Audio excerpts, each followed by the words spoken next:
안녕하세요, 여러분. 고등학교 진학을 앞둔 자녀를 둔 부모님의 관심사는 무엇일까요? 아마 자녀의 고등학교 진학일 것입니다. 최근에는 과학고등학교, 외국어 고등학교 외에 국제고등학교, 영재고등학교 등이 설립되어 영재교육에 대한 열풍이 굉장하죠.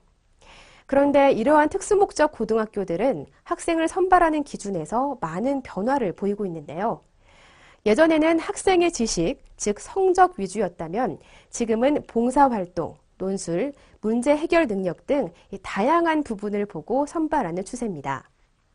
특히 남들과 다른 개성, 즉 아이의 창의적인 부분을 주의 깊게 보는 경향이 뚜렷해지고 있죠.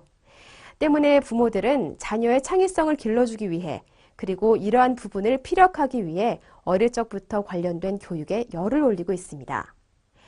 그러나 우리가 영재 교육이라고 생각하는 것들은 모두 천편일률적이라는 사실을 알고 계시나요? 남들과 똑같은 기준을 두고 그 틀에 아이를 맞추려고 하기 때문입니다. 이러한 교육을 계속해서 받는 우리 아이들이 과연 창의성을 성장시킬 수 있을까요?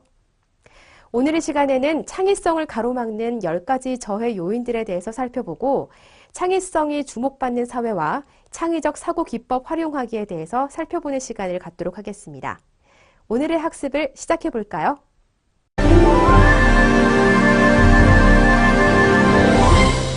1. 창의성을 가로막는 10가지 저해 요인들.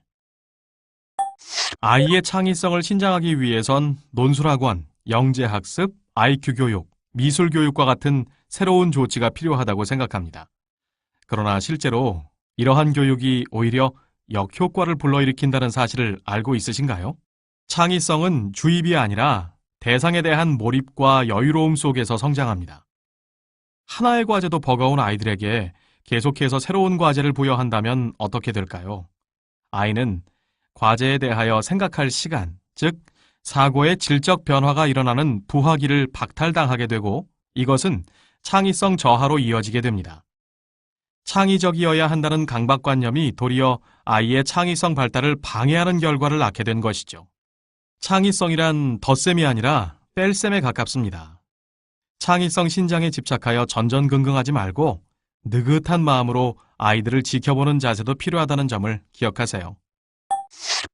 부모의 조급증 외에도 창의성을 발휘하는 데 방해가 되는 저해 요소로 아이들이 스스로 가지는 10가지 고정관념이 있습니다. 항상 한 가지 정답만이 존재한다고 생각합니다. 논리적이지 않으면 안 된다고 생각합니다. 항상 규칙을 지켜야 한다고 생각합니다. 쓸모가 없는 것은 할 필요가 없다고 생각합니다. 노는 것은 쓸데없는 짓이라고 생각합니다. 내 관심 분야가 아니면 신경 쓰지 않습니다. 모호한 것은 피해야 한다고 생각합니다. 어리석은 짓은 하지 말아야 한다고 생각합니다.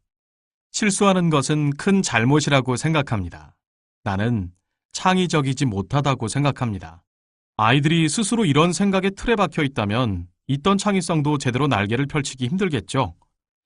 지금 내 아이가 이러한 생각을 가지고 있는 것은 아닌지, 내가 내 아이에게 이러한 생각을 강요하고 있는 것은 아닌지 한 번쯤 생각하는 시간을 가져보세요. 부모가 고민하는 만큼 아이의 창의성이 활짝 피어날 기회는 늘어납니다.